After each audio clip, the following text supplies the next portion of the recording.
I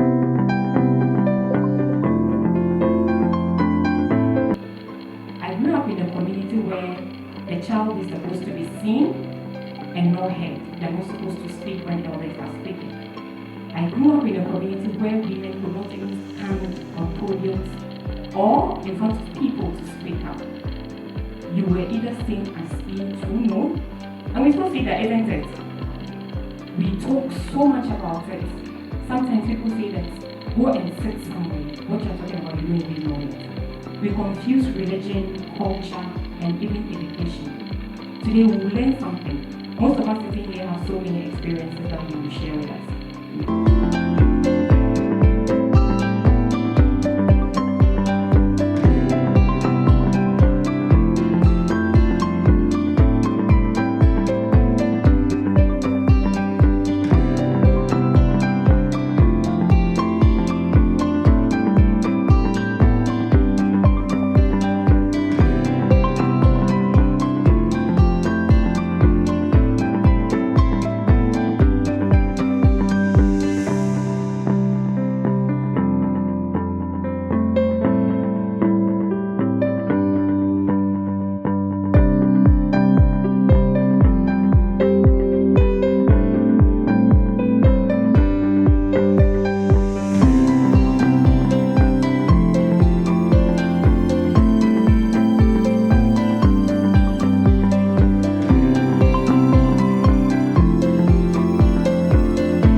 That promotes lifelong learning. Before education, formal education was in place, especially in Africa, we had our socialization. Today, when your elders are talking to you, you tell them they don't know anything. They are the Gen Zs, Gen Alphas, and what Gen Betas. AI is taking over. But let's always try to remember, we can always go back, learn and then adjust and add the new technology and modify our way.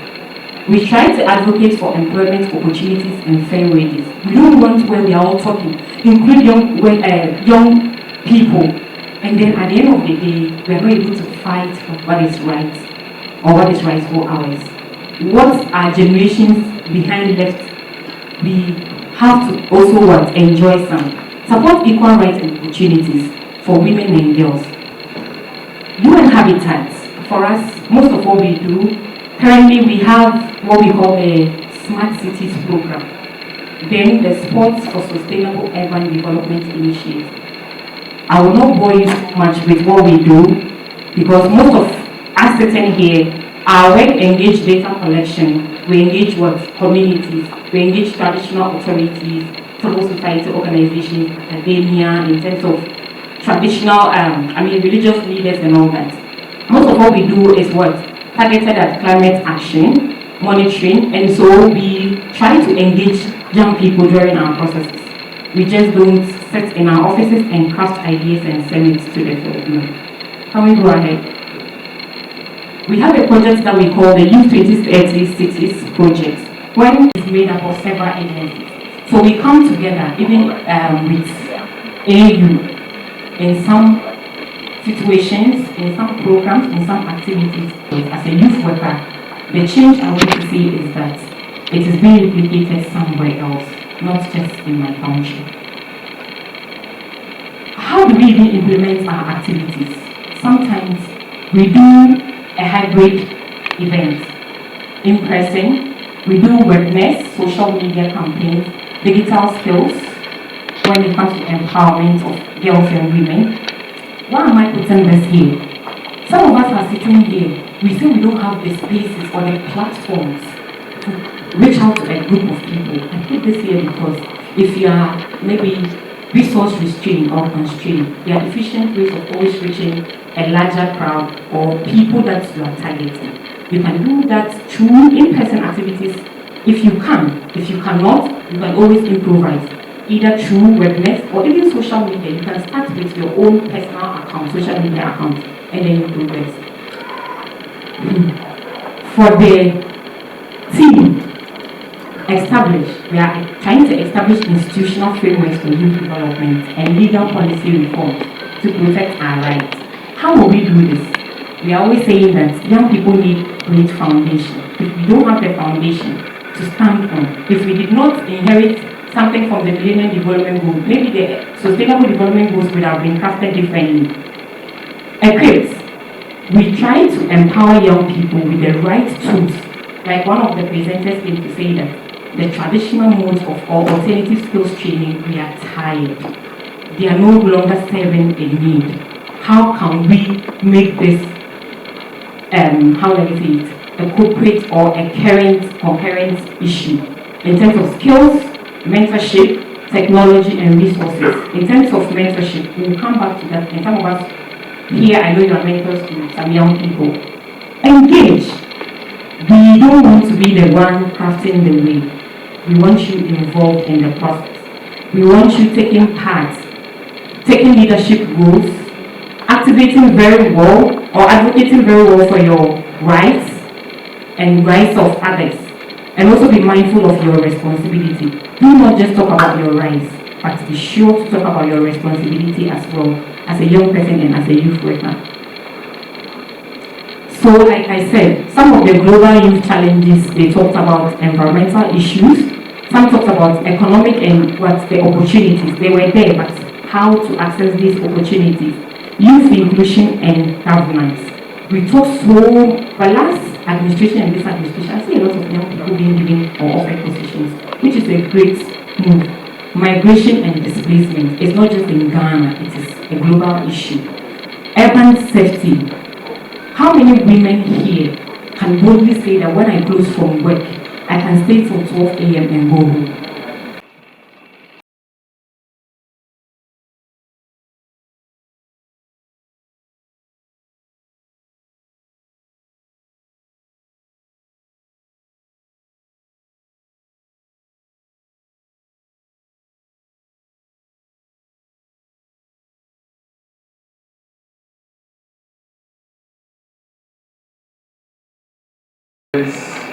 Outlined by the UN seem to be over-ambitious. Let me put it that way. Because looking at the SDG 1, talking about no poverty, I think that is so much over-ambitious. Because with a setup where you don't have the world playing on an equal playing field or a fair, balanced situation where each can benefit from trade, I think it becomes very difficult for you to give this tenet of principle to all countries to be able to attain that before you call them developed or whatever. I think that's going to have a problem with it. So, as a facilitator, I want to ask you, what do you think will help us to be able to reach this target by 2030? No poverty. How is this realistic? Very good question, isn't it? I know most of us, even we at the UN, will ponder over this for several years to come. When I was talking, some of the goals, what I really add is that there are 17 goals. I added that. We said that they are universal, they are interrelated. So an impact or a target at one of them sometimes leads to an impact in the other. Do we agree? So, like I was using Ghana because this is my country. I don't know, I've not lived in many places, so I can talk about Ghana. When I first came to Accra was not like this. That was in the 2000s. Accra was not like this. I do not come from Accra, but I live here and work here now. I still saw the inequality. I was sad because by then I was in Tamale. There were a few cars in Tamale. Even to get to what we call Church, it was difficult. It was some few areas, we just knew the taxis and the motorbikes and the bicycles. And so when I came to Accra, I said, hey, so when will we get there? This national cake that they are talking about, will we also get there? But I realized that it is leadership. When people put things down, they do not just fix and craft them. Like I was talking about the declaration. We didn't just put those challenges there. We listened to what young people had, and it's a global thing. And so if you take over, let's say, 8 billion people, we definitely will not be the same. We have cluster of countries where we have the first countries, or where we call the first class countries. We have the middle, and then we have the lower.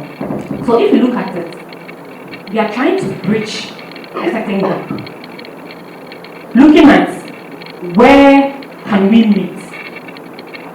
So you can take the goal 5.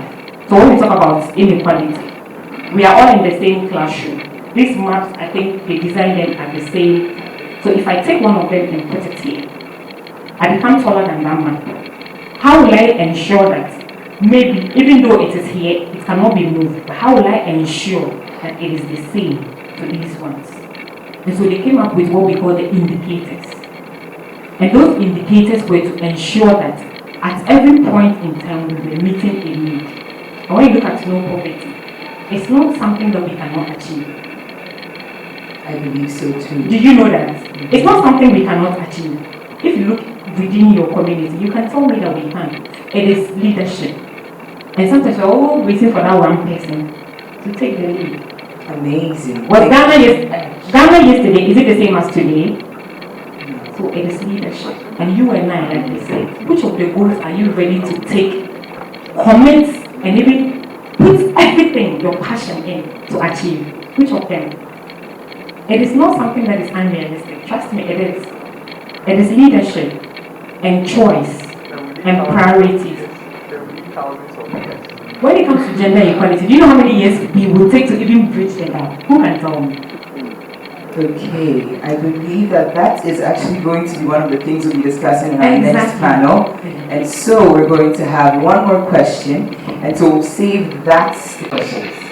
Talking about SDG 2030, SDG 2030. In fact, I don't have to talk about the gender, because I mean the gender, we've seen women in certain places. But how far, or what can we say we have achieved so far? You we have barely 5 years to get to the 2030. So when it comes to poverty, what is the percentage level of achievement?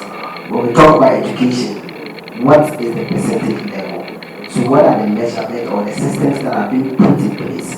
Now when we look back, we can boldly tell ourselves that we're at maybe 10%. We are progressing. Thank you so much. I don't know if you invited NDPC here. Is NDPC here? Okay, so I think that next time we should invite them. Once we are talking about the sustainable development goals, most of us sitting in this room do not even know what NDPC is, National Development Planning Commission. They are in charge of reporting our progress when it comes to achieving the SDGs. And so from here, I would encourage you to even go on their website a little bit to see what they have done or they are doing when it comes to reporting on the sustainable development goals, when it comes to voluntary local reviews, when it comes to national local reviews. They are in charge of that. And I like the fact that we're so passionate about what you're talking about. And you even mentioned leadership. No matter what you do, as for the talking, we still have to continue. If you keep quiet, then it becomes worse. The UN, they have elements operating in countries. We are not here to interfere with government affairs, if maybe you know that. So it is Ghana's responsibility to make sure the funds that are received, aid that they receive, are used for the development of the people. You must hold your citizens accountable, and the citizens too, you should learn to hold your leaders accountable. We are so afraid sometimes. We do not demand for what is right for ours. You vote for MPs in your communities. How many of you go back to account for what they promised you, or hold them accountable for what they promised you? You are going to them to ask for school fees. You are going there to ask for money for weddings and all that. Kindly, if you can always come together and demand for accountability, where do those monies go to? Where do they get the aid, and what is it meant for? In terms of agriculture, I've seen fields that we are busy watching for the fields to grow, and we say green grass, we are happy. When it comes to farms, how many of us know what it is even to have a backyard farm? I have a backyard farm. In fact, I even farm. Sometimes groundnuts, corn. What do I even use it for? Is it just for personal consumption, or I sell it? I need to ask myself these questions. If I have an outlet for my farmyard, What do I do with it? Who do I contact? How do I partner with other people? Take advantage of these things and let's see if we will not see the change that we want. Like I asked, what is the world that you want?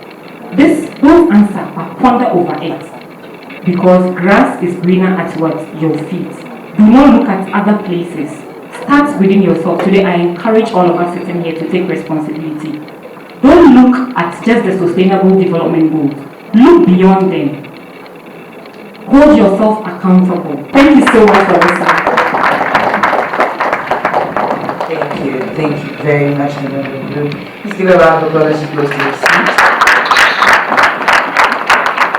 Ladies and gentlemen.